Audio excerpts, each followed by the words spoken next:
I think I just figured out why the US, UK, and France are so adamantly pro-Israel right now. Like, we all knew it had to do with money, but I'm gonna tell you exactly how. There's a shout out to my uncle who told me to do some research on the Ben Gurion Canal, and I did, and I took notes. Now, who is Ben Gurion? He is known as the founding father of Israel. He was the first prime minister, yes, you guessed it, in 1948.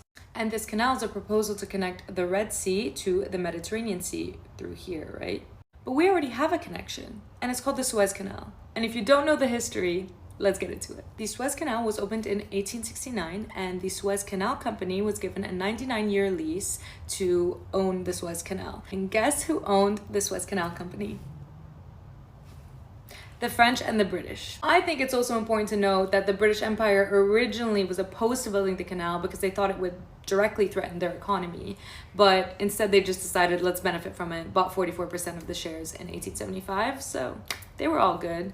Now in 1888, the maritime powers, Great Britain, Germany, Austria-Hungary, Spain, France, Italy, the Netherlands, Russia, and Turkey signed this thing called the Convention of Constantinople. What's important about this is it said that every single nation should be able to use the canal, whether at war, at peace. It cannot be denied access to anyone. In 1949, Egypt denied Israel access after the Nakba, after they did what they did. That was a huge deal. It was a big statement because of this. Now, in 1956, when the US was basically having a proxy war with the Soviet Union in that region, the Egyptian president at the time, Gamal Abdel Nasser, decided to nationalize the Suez Canal, so take it away from the British and French-owned company, essentially because the US reneged on a previous agreement to finance the Aswan Dam project that was for the Nile, getting water and electricity to the Egyptian population, etc., etc. This was a massive shift, a huge move in the region and globally. Probably why it was also used as a battleground in the 1967 Arab-Israeli War.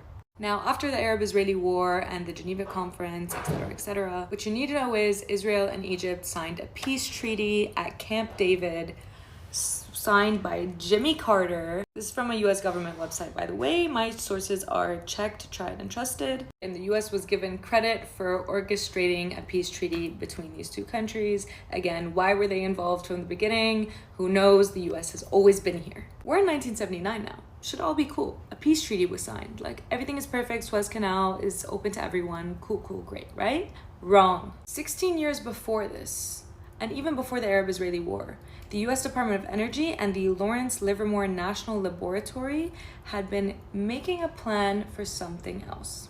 In 1963, they made a classified plan to help excavate the Negev desert hills with 520 nuclear bombs to help create a canal. This was only made public in 1993, 1994, depending on the sources you check. So at the time of the peace treaty, nobody knew this was going on, except, of course, Jimmy Carter. Now, we could also talk about how the war was a product of collusion between Britain, France, and Israel, and they decided to initiate the war, but we'll save that for another time. You might be asking yourself, why do they want to build another canal? Like, we have the Suez Canal right here. Why do we need a canal through here? This is where the money comes in, baby. Without the Suez Canal right here, ships from Asia would have to go all the way down and around Africa in order to reach Europe. This canal right here currently sees the passage of 12 to 15%, depending on the source you check, of the world's trade and 10% of the global oil distribution. Just this little canal right here. And who benefits from this? Egypt, of course. It's their canal, right? In 2023, they broke records and made a revenue of 9.4 billion US dollars. Yay for Egypt, right? Well, how do you think the US, the UK, France, and Israel feel about that?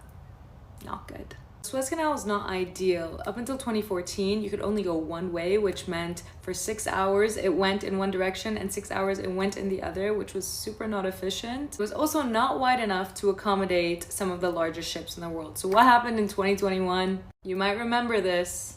One of the world's biggest ships jammed the Suez Canal, leading to approximately $900 million of losses. The US was really not happy about this, and the Pentagon released a statement that this made it difficult for the movement of their military vessels, specifically to Israel, but not to worry, they had other ways. Now, when they're planning the Ben Gurion Canal, they're planning to have it 50 meters deep, which is 10 meters deeper than the Suez Canal, and 200 meters wide, which will facilitate the biggest ships in the world going in both directions. Not only that, but directly competing with the Suez Canal, Israel projects that it would make them an annual revenue of about $6 billion a year.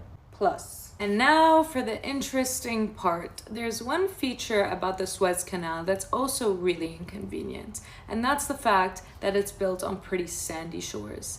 Now, I'm not an engineer. Now, from what I read, sandy shores are pretty inconvenient for a canal. They constantly need maintenance. But where Israel wants to dish it out to the Mediterranean Sea, it's a rocky land texture, which is ideal for these conditions.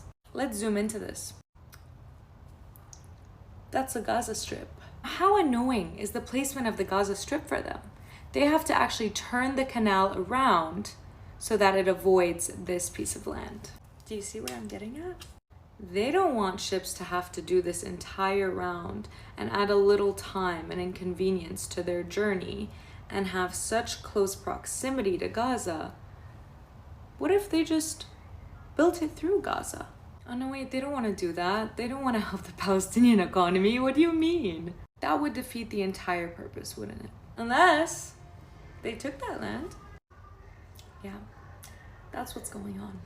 Israel wants to seize Gaza, annex the land, take it over so they can build their canal through it. And the US, the UK, and France are all for that because it's going to make them a lot of money at the cost of millions of lives destroyed. Unfreaking believable. Building this canal will not only redirect trade, but historically, Arab states used the Suez Canal to put pressure on Israel. So it will not only increase Israel's geopolitical standing, but it'll also become a strategic asset for diplomatic negotiations for Israel and take away the most powerful thing the Arab states had against the US, UK, France, and Israel to keep them in line. And there you have it. That's the reason.